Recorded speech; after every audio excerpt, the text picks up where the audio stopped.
What's going on, everybody? Welcome back to the channel. Hope you're all having a great day. In this video we have a part to install in the Skyline, a part to pick up for the Skyline, and I want to dissect the Rb20 just a little bit. I want to take off the rocker covers and see what the exhaust and intake cam looks like.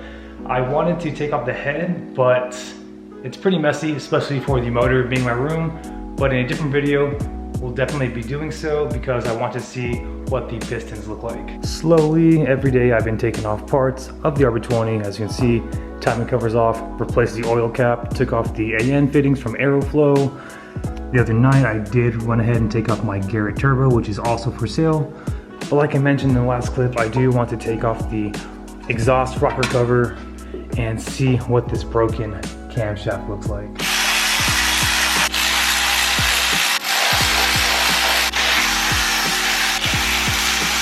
You go away.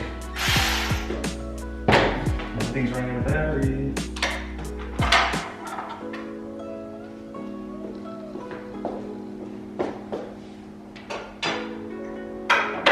And here we have it, ladies and gentlemen. A clean break on the exhaust cam. That's horrible.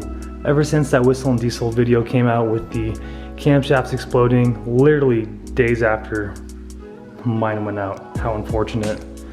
But I'm looking at the tension of the belt. It does seem a little bit too tight, but again, anything could have happened with this 30-year-old motor. Moving on to the Skyline, as you saw in the last video, we deep cleaned and degreased the engine bay. Came out very well, if I do say so myself. But today we will be replacing the steering shaft bushing here with a solid GK Tech one. Looking like we have some 12mm nuts and bolts. Just do some YouTube magic to get the change out real quick. And there we have it, the GK Tech solid aluminum steering shaft bushing installed. There used to be a lot of flex, now there is not a lot of flex, but actually this was quite the pain to install. Essentially, it is the next day. What I went ahead and did was remove the OEM rubber bushing, which was honestly still in good shape, but we want solid drivability.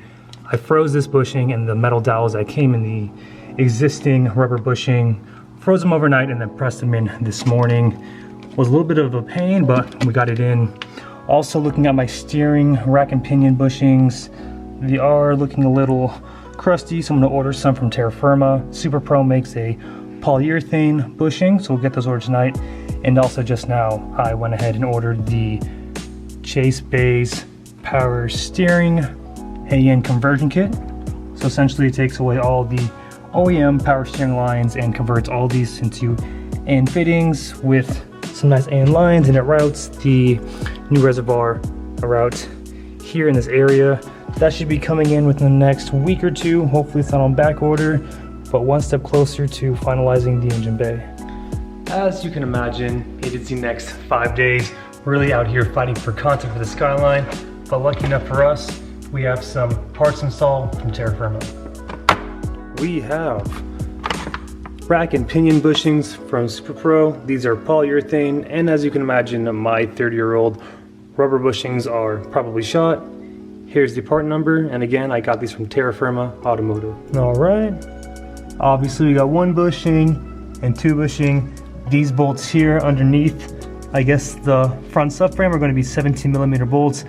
I'm thinking if I can undo this bolt here that holds the steering shaft, once I undo these bolts just to shift it up to remove and install the rubber bushings. Pretty sure that's how it works. I will definitely let you guys know. All right, so I got the OEM bushings out. Pretty self-explanatory. Once you take the four 14mm bolts out and also this 10mm bolt that holds this shield, you can essentially just go ahead and lift the rack. And of course, this mechanism here will allow you to pivot the rack almost any way you want it. So slide them out and then slide the new ones in. But I'm gonna go ahead and clean what I missed when I was detailing my engine bay. All right, and there we have it. The Super Pro polyurethane rack and pinion R32 bushings are installed toward the spec. Don't forget to grease your bushings. I didn't have anything available, so I just used white lithium. Should work okay, but I mean, honestly, this is my first time ever gonna have polyurethane rack and pinion polyurethane bushing, so definitely on that first drive, I will let you know how they feel. All right, and on that note, everybody, that is all I have for you in this video. Some more information regarding my Chase-based power steering conversion kit. It is unfortunately on back order, but back ordered until December 27th, so not too far. We got about 10 days until it ships, but that's all right because we're still waiting on the Rb20 Neo, which I just got news from that. My friend Ian just did a compression test on the Neo, and just cold, it ran 150 to 155 across the board, which is good for being a 25-year-old motor. I believe stock compression is between 170 and 175, but still gives me great confidence. I got pictures, I got videos, now I'm even more confident. So now it is just a matter of time on scheduling a week or a weekend to pick it up. As you're watching this, it is Sunday, December 17th, and we are transitioning into Christmas week, and I'm about to be incredibly busy the next 2-3 weeks.